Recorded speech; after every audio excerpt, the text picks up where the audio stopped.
Courig for 4 minutes. Thank you very much, Mr. Chair, and appreciate our witnesses being here, although I do find it astounding that that the NDP and Dr. Guy just suggested that for somehow the Leader of the Opposition was guilty of a criminal offence for standing up for Jews having the right to their own state. I would, however, Ms. Van Geyn, Bill C-11.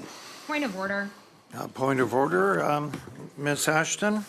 Yeah, I think we need to be accurate. Nobody said such a thing. And the quote that I shared was with respect to Israel's bombing. Let the record show exactly what was said rather than conservative interpretations.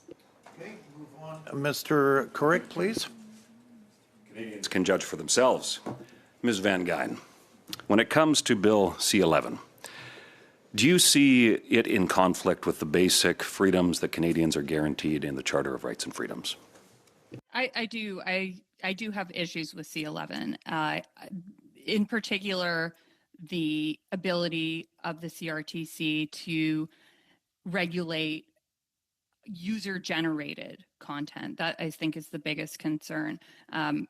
The analogy that a lot of us who are online content creators, Canadians, have given is if a bookstore is ordered by the government to put certain books in the window and certain books at the back, would we view that as a censorious government act? And that is the analogy that a lot of us in that ecosystem have been using related to what the C-11 CRTC power to put its thumb on the algorithm is doing. If I could, just because time is so short, it's been described largely as backdoor censorship. The Justin Trudeau and the Liberal censorship agenda. They're not telling people that they can't believe something, but they're restricting through technological means, algorithms, the content that's available. Would you agree with that?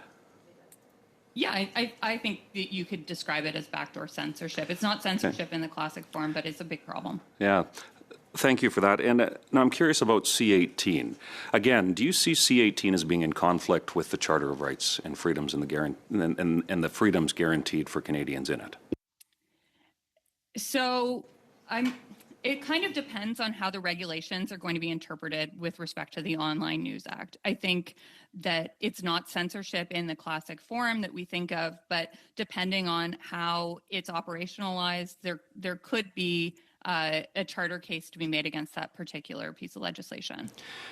Did you find it deeply problematic, or did you find it problematic that that as a result of C-18, news content basically on some of the most used social media apps in the country was eliminated, restricting Canadians' ability to see what was happening in the world?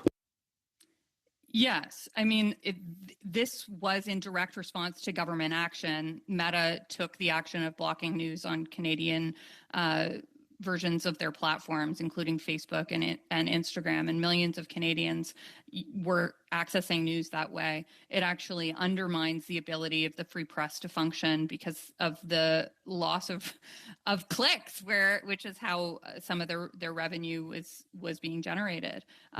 Sharing news is not a threat to the news industry.